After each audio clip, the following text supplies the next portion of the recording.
అందరికీ నమస్కారం అండి. ఇంట్లో శివలింగం ఉండొచ్చా? ఉండకూడదా? అనే సందేహము చాలామందికి ఉంటుంది.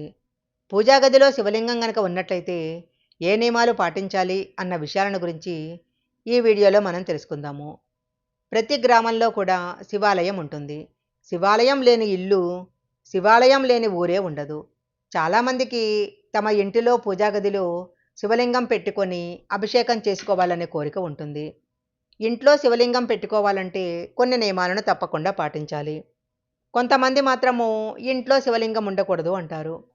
చాలామందికి ఇంట్లో శివలింగం పెట్టుకోవచ్చా? పెట్టుకోకూడదా? అనే సందేహం ఉంటుంది. మన దేశంలో పురాతన కాలం నుంచి శివపూజ ఉందని పురాణాల్లో చెప్పబడింది. పూజా గదిలో ఉన్న శివుని పటానికి పూజ చేయవచ్చు. శివపురాణం ప్రకారము పూజా గదిలో శివలింగం పెట్టుకోవటం తప్పు కాదని శాస్త్రాల్లో చెప్పబడింది. ఇంట్లో శివలింగాన్ని పూజిస్తే ఐశ్వర్యం కలుగుతుంది. ఐశ్వర్యం మాత్రమే కాదు, ప్రశాంతమైన వాతావరణం కూడా నెలకొల్పబడి ఉంటుంది. శివలింగాన్ని ఇంట్లో ఉంచుకొని పూజ చేసినట్లయితే శివుని యొక్క అనుగ్రహం తప్పకుండా కలుగుతుంది. ఇంట్లో ఉండే శివలింగము బొటనవేలంత మాత్రమే ఉండాలి. అంతకన్నా పెద్ద శివలింగాన్ని పూజా గదిలో పెట్టుకోకూడదు. పూజా గదిలో ఒక శివలింగం కంటే ఎక్కువ శివలింగాలు ఉండకూడదు. పూజా గదిలో ఒకటి కంటే ఎక్కువ శివలింగం ఉన్నట్లయితే పూజా విధానంలో విఘ్నాలు ఏర్పడతాయి. కుటుంబంలో ఎప్పుడూ ఏదో ఒక సమస్యలు ఏర్పడతాయి. ఒకవేళ ఇంట్లో గనక 2 శివలింగాలు ఉన్నట్లయితే ప్రధాన లింగాన్ని పూజా మందిరంలో ఉంచాలి. రెండవ దానిని తులసి కోటలో పెట్టుకొని పూజించవచ్చు. శివుడిని పూజ చేసేటప్పుడు కుంకుమతో పూజ చేయకూడదు. బిల్వ దళాలు, విభూది, పాలు, తేనె, నీరు ఇలాంటి వాటితోనే శివలింగాన్ని పూజించాలి. శివలింగం పూజాగదిలో ఉన్నట్లయితే ప్రతిరోజు తప్పనిసరిగా అభిషేకం చేసి నైవేద్యం సమర్పించాలి. ఎలాంటి ఆటంకాలు వచ్చినా సరే ఇంట్లో ఎవరో ఒకరు ఖచ్చితంగా శివలింగానికి అభిషేకం చేసి నైవేద్యం సమర్పించాలి. ఒక్కొక్కసారి మనం ఇంట్లో ఉండకపోవచ్చు. ఏదైనా ఊరు వెళ్ళినప్పుడు శివలింగానికి పూజ చేయటం కుదరదు. అలాంటప్పుడు పూజాగదిలో ఉన్న శివలింగాన్ని బియ్యం బస్తాలో పెట్టాలి. ఇలా చేయటం వలన పూజ చెయ్యని దోషం పట్టదు. ఈ నియమాలు తప్పనిసరిగా పాటించాలి. అప్పుడు మాత్రమే శివలింగాన్ని ఇంట్లో పెట్టుకొని పూజ చేసుకోవచ్చు. ఈ నియమాలు పాటించలేని వారు శివలింగాన్ని ఇంట్లో పెట్టుకోకూడదు. శివలింగం ఉన్న ఇంట్లో నిత్య పూజకు ఎలాంటి లోపం రానియకూడదు. ప్రతిరోజు శివుడికి అభిషేకం చేయాలి. ఒక చెంబుడు నీటితో శివలింగాన్ని అభిషేకించినా చాలు, శివుడి యొక్క అనుగ్రహం లభిస్తుంది. భక్తితో అభిషేకం చేస్తే చాలు. అభిషేకం అంటే ఖచ్చితంగా మంత్రాలు చదవాలి అనే నియమం ఏమీ లేదు. ఓం నమ శివాయ అనే మంత్రాన్ని చదువుతూ అభిషేకం చేయవచ్చు. పూజా గదిలో శివలింగం ఉన్నవారు ముందుగా దీపారాధన చేసి కలశంలోని నీటిని తీసుకొని శివుడికి అభిషేకం చేయాలి. పూజా గదిలో పొరపాటున కూడా తెలుపు రంగులో ఉన్న పాలరాతి లింగాన్ని పెట్టుకోకూడదు. తెలుపు శివలింగాన్ని మహిళలు ముట్టుకోకూడదు. అందువలన అలాంటి శివలింగం ఇంట్లో ఉండకూడదు. పూజా గదిలో పెట్టుకున్న శివలింగానికి పసుపు, కుంకుమ సమర్పించకూడదు. శివుడికి ప్రతిరోజు గంధం గనక రాసినట్లయితే జీవితంలో కష్టాలే ఉండవు. ఇంట్లో ఉండే శివలింగము బంగారము, వెండి, క్రిస్టల్ లేదా ఇత్తడితో మాత్రమే ఉండాలి.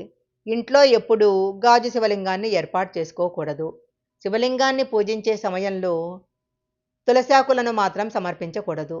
శివుడికి కేవలము బిల్వపత్రం మాత్రమే సమర్పించాలి. శివుడిని పుష్పాలతో పూజిస్తే 10 అశ్వమేధ యాగాలు చేసిన పుణ్యఫలం దక్కుతుంది. కనీసం 8 పుష్పాలతో అయినా శివుడిని పూజిస్తే కైలాస ప్రాప్తి వరిస్తుంది. శివుని పూజకు వాడే పూలు వాడిపోకుండా ఉండాలి. కీటకాలు కొరికిన పువ్వులు శివ పూజకు పనికిరావు. శివ పూజలో ఒక గన్నేరు పువ్వును సమర్పిస్తే 1000 జిల్లేడు పూలను సమర్పించినట్లు. జిల్లేడు పూలతో శివుడిని అర్చిస్తే బంగారం దానం చేసినంత పుణ్యఫలం పొందుతారు. డబ్బు కావాలి అనుకునేవారు శివుడిని గన్నేరు పూలతో పూజించాలి. మోక్షం కావాలనుకునేవారు ఉమ్మెత్త పూలతో శివుడిని పూజించాలి. సంతానం కావాలనుకునేవారు శివుడిని మల్లెపూలతో అర్చించాలి. శివ పూజకు మొగలి పువ్వును ఉపయోగించకూడదు. శివలింగం ఎప్పుడూ ఇంట్లో ఈశాన్య దిశలో ఉంచాలి. ఈశాన్య దిక్కు అంటే ఈశ్వరుని స్థానము. శివలింగాన్ని ఎప్పుడూ పరిశుభ్రమైన ప్రదేశంలో ఉంచాలి. నేలపైన ఎప్పుడూ ఉంచకూడదు. పూజా గదిలో ఉన్న శివలింగాన్ని రాగపళ్ళెంలో కానీ ఇత్తడి పళ్ళెంలో కానీ ఉంచాలి.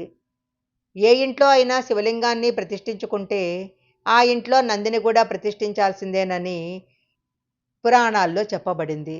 శివలింగం ఇంట్లో ఉన్నట్లయితే తప్పకుండా పూజ చేయాలి.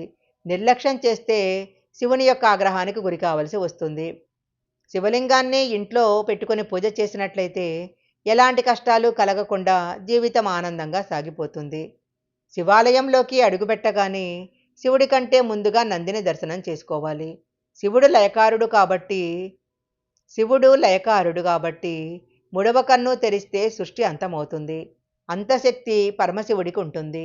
అందుకే ఎప్పుడూ నేరుగా శివుడిని దర్శించుకోకూడదు. శివాలయంలో ఉన్న నంది కొమ్ముల మధ్య నుంచి శివుడిని దర్శించుకోవాలి. శివుడి యొక్క వాహనమైన నంది చెవిలో మన కోరికలు చెప్పినట్లయితే కోరికలు తప్పకుండా నెరవేరుతాయి. శివుడెప్పుడూ తపస్సులో ఉంటాడు కాబట్టి ఆయన తపస్సుకి భంగం కలగకూడదని నంది చెవిలో మన కోరికలు చెప్పటం జరుగుతుంది. ఈ వీడియో కనుక మీకు నచ్చినట్లయితే లైక్ చేయండి, షేర్ చేయండి. ఇలాంటి మరిన్ని వీడియోల కోసం మా ఛానల్ సబ్స్క్రైబ్ చేసుకోండి. పక్కనే ఉన్న బెల్ ఐకాన్ని యాక్టివేషన్ చేసుకుంటే మేము పెట్టే వీడియోలన్నీ కూడా మీకు ముందుగానే నోటిఫికేషన్గా వస్తాయి. మరొక మంచి వీడియోతో మళ్ళీ కలుసుకుందాం.